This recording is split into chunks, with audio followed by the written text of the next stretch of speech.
भाइयों नमस्कार। आइए जानते हैं कि गंगा कौन और कहाँ से आई।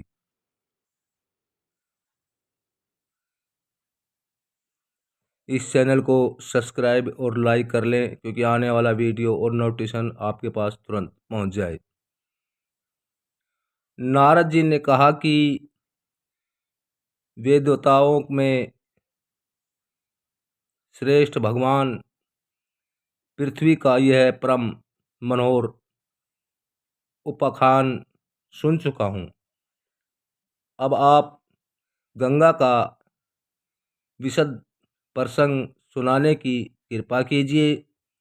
प्रभो सुरेश्वरी विष्णु स्वरूपा एवं स्वयं विष्णुपदी नाम से विख्यात गंगा सरस्वती के शाप से भारतवर्ष में किस प्रकार और किस युग में पधारी, किसकी प्रार्थना एवं प्रेरणा से उसे यहाँ आना पड़ा। पाप का उच्छेद करने वाला यह पवित्र एवं पुण्यप्रद प्रसंग मैं सुनना चाहता हूँ।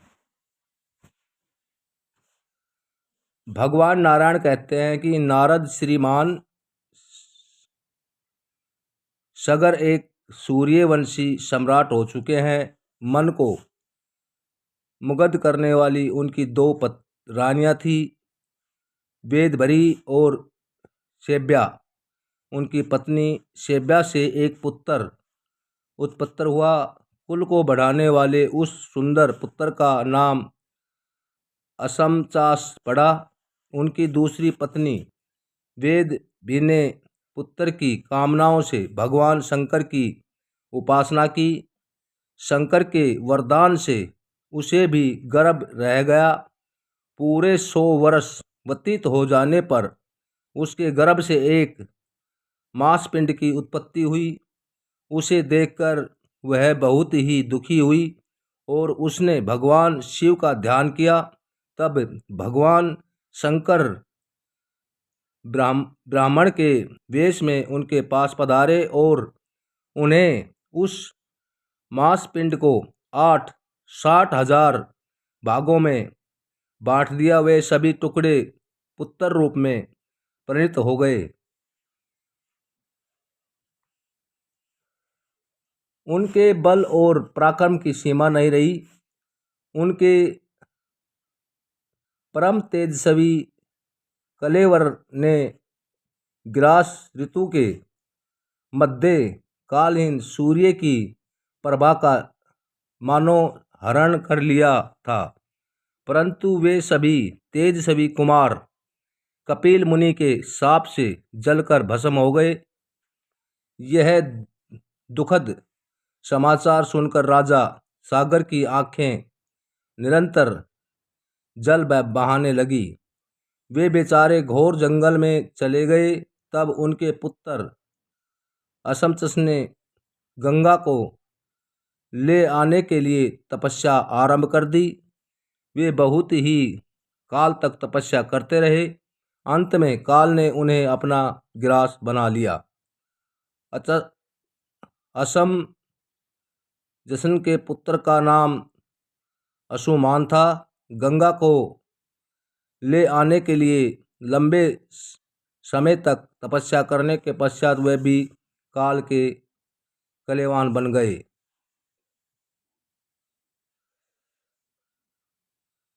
अंशुमान के पुत्र भागीरथ थे। भागीरथ भगवान के परम भगत विद्वान श्री हरि में अटूट श्रद्धा रखने वाले गुणवान तथा वैष्णव पुरुष थे। गंगा को आने का निश्चय करके उन्होंने बहुत समय तक तपस्या की। अंत में भगवान श्री कृष्ण के उन्हें साक्षात दर्शन हुए।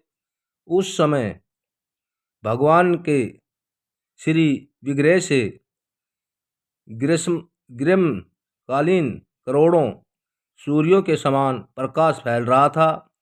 उनके 2 भुजाएं थी। वे हाथ में तुलसी लिए हुए थे। उनकी किशोर अवस्था थी।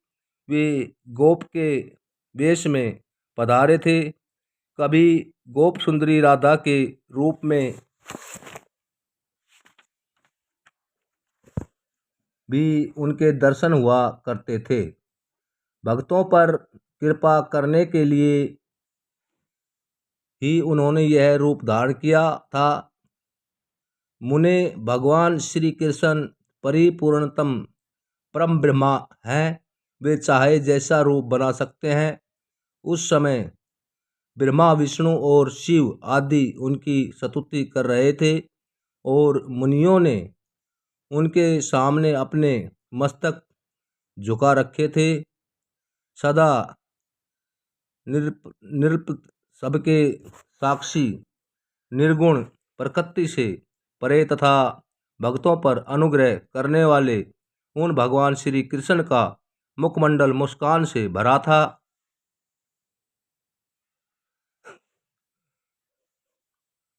विशुद्ध चिन्मय वस्त्र तथा दिव्य रत्नों से निर्मित आभूषण उनके श्री विग्रहों को सुशोभित कर रहे थे।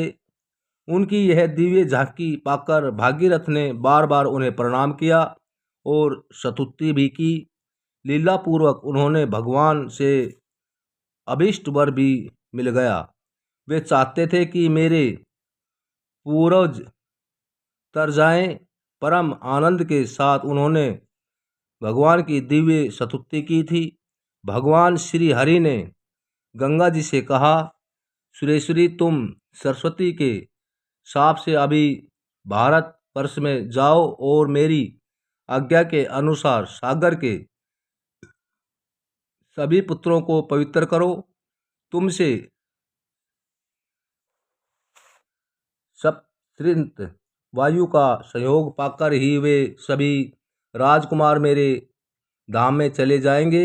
उनका भी विग्रह में मेरे जैसा ही हो जाएगा और वे दिव्य रथ पर सवार होंगे। उन्हें मेरे प्रसाद होने का सुअस्वर प्राप्त होगा। वे सर्वदा आदि व्याधि से मुक्त रहेंगे।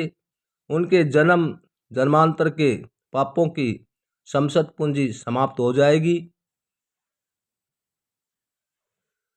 ऋतु में कहा गया है कि भारतवर्ष में मनुष्यों के द्वारा उपराजित करोड़ों जन्मों के पाप गंगा जी की वायु के स्पर्श मात्र से नष्ट हो जाते हैं। स्पर्श और दर्शन की अपेक्षा गंगा देवी में मौसल स्नान करने से 10 गुना पुण्य होता है। सामान्य दिन में भी स्नान करने से मनुष्य के अनेकों जन्मों के पाप नष्ट हो जाते हैं। पूर्वों तथा विशेष पुण्य तिथियों पर स्नान करने का विशेष फल कहा गया है। सामान्यतः गंगा में स्नान करने की अपेक्षा चंद्र ग्रहण के अवसर पर स्नान करने से करोड़ों गुना अधिक पुण्य कहा गया है। सूर्य ग्रहण में इनसे 10 गुना अधिक समझना चाहिए।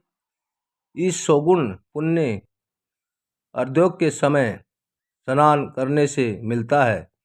नारद इस प्रकार गंगा और भागीरथ के सामने कहकर देवेश्वर भगवान श्री हरि चुप हो गए। तब गंगा ने भक्ति से अत्यंत नरम होकर उन्हें कहा। गंगा जी बोली कि नाथ, सरस्वती का शाप पहले से ही मेरे सिर पर सवार है। आप आज्ञा दे दे ही रहे हैं और इन महाराज भागीरथ की यथार्थ तपस्या भी हो रही है। अत मैं अभी भारतवर्ष में जा रही हूँ, परंतु प्रभु वहाँ जाने पर अनेकों पापी जन अपने जिस किसी प्रकार के भी पापों को मुझ पर लाद देंगे। ऐसी स्थिति में मेरे ऊपर आए हुए वे शाप कैसे नष्ट होंगे? इसका उपाय तो बतला दीजिए। देवेश, मुझे भारतवर्ष में कितने वर्षों तक रहना पड़ेगा? फिर मैं कब आप परम प्रभु के धाम में आने की अधिकारिणी बन सकूंगी। प्रभु, आप सर्वंत में से कोई भी बात छिपी नहीं है। सर्वज्ञ देव, मेरे अंतःकरण में अन्य भी जो जो कामनाएं छिपी हैं उनके भी पूर्ण होने का उपाय बताने की कृपा करें।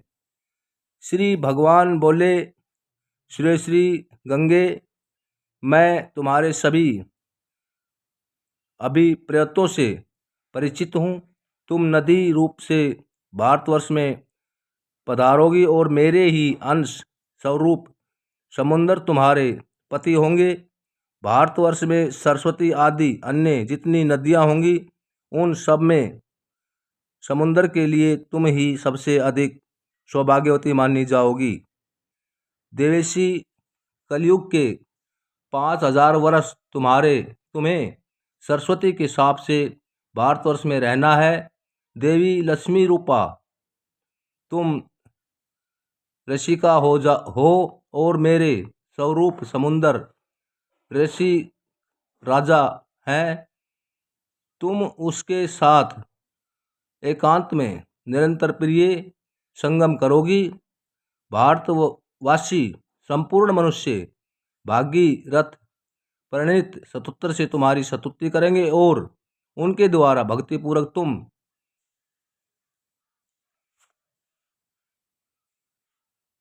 सुपूजित भी हो जाओगी होगी। कणोशक में बताए गए प्रकार से तुम्हारा ध्यान करके लोग तुम्हारी पूजा में तत्पर होंगे। जो तुम्हारी स्तुति और पुण्य तुम्हें प्रणाम करेगा उसको अश्वमेध यज्ञ का फल सुलभता से प्राप्त होगा, चाहे सैकड़ों योजन की दूरी पर क्यों न हो। किंतु जो गंगा गंगा इस नाम का उच्चारण करके स्नान करता है वह संपूर्ण पापों से छूटकर विष्णु लोक में चला जाता है। हजारों पापी व्यक्तियों के स्नान से जो तुम पर पाप आ जाएंगे, भगवती जगदम्बा के भक्तों के स्पर्श मात्र से ही उनकी सत्ता नष्ट हो जाएगी। हजारों पापी प्राणियों के शव का स्पर्श अवश्य ही पाप का साधन है, किंतु देवी के मंत्र का अनुष्ठान करने वाले पुण्य आत्मा भगत पुरुष भी तो तुम्हारे में स्नान करने आएंगे। उनके स्नान से तुम्हारा वह सारा पाप नष्ट हो जाएगा। सुबह पवित्र भारतवर्ष में ही तुम्हारा निवास होगा। उस पाप मोचन स्थान पर सरस्वती आदि सभी श्रेष्ठ नदियाँ तुम्हारा साथ देंगी। जहाँ तुम्हारे गुणों का कीर्तन होगा वह स्थान तुरंत तीर्थ बन जाएगा। तुम्हारे रज कण का स्पर्श मात्र हो जाने पर भी पापी पवित्र हो सकता है और उन रज कणों की जितनी संख्या होती है उतने सर्व वर्षों तक देवी के लोक में बसने का अधिकारी माना जाता है। देवी जो भक्ति एवं ज्ञान से संपन्न होकर मेरे नाम का स्मरण करते हुए प्राण त्याग करते हैं वे सीधे परम धाम में जाते हैं और वहाँ पार्षद बनकर दीर्घकाल तक निवास करते हैं। वे असंख्य प्रकृति प्रलय देख सकते हैं। मृत व्यक्ति का शव बड़े पुण्य के प्रभाव से ही तुम्हारे अंदर आ सकता है।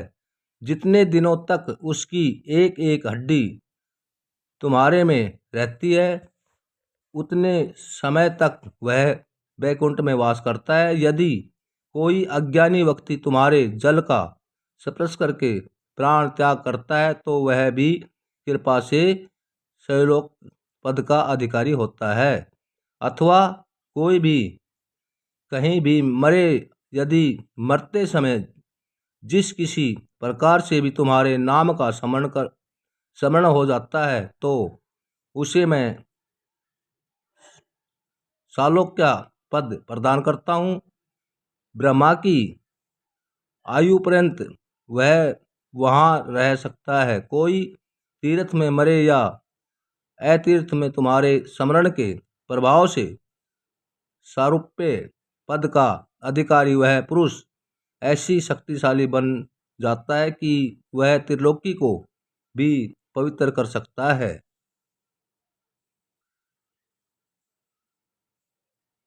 जिनके बंधन मेरे भक्त हैं, वे चाहे पशु आदि क्यों न हो, वे सर्वोत्तम रत्नामृत विमान पर सवार होकर गोलोक में चले जाते हैं। मुनिवर इस प्रकार गंगा से कहकर भगवान श्री हरि ने राजा भागीरथ से कहा, राजन, तुम अभी इस गंगा की स्तुति तथा भक्ति भाव के साथ पूजा करो। तब भागीरथ भक्तिपूर्व गंगा के सत्वन और पूजन में संलग्न हो गए। कोथु मिशा में कहे हुए ध्यान और स्तोत्र से उन्हें गंगा जी की पूजा संपन्न की। तदनंतर उन्हें परम प्रभु परमात्मा भगवान श्री कृष्ण को बार बार प्रणाम किया। इसके बाद भागीरथ और गंगा की अभीष्ट स्थान की ओर यात्रा आरंभ हो गई तथा भगवान अंतर्ध्यान हो गए। नारद ने वेद यज्ञों से प्रमुख प्रभो किस ध्यान स्तोत्र से तथा किस पूजा क्रम से राजा भागीरथ ने गंगा की पूजा की, यह मुझसे स्पष्ट बताने की कृपा कीजिए। भगवान नारायण कहते हैं कि नारद राजा भागीरथ ने नित्य क्रिया के पश्चात स्नान किया, जो शवस वस्त्र धारण किए, तब इंद्रियों को नियंत्रण में रखकर भक्तिपूर्वक 6 देवताओं की पूजा की। वे 6 देवता हैं, गणेश, सूर्य, अग्नि, विष्णु, शिव और भगवती शिवा। इन देवताओं का पूजन करने पर वे गंगा जी की पूजा के पूर्ण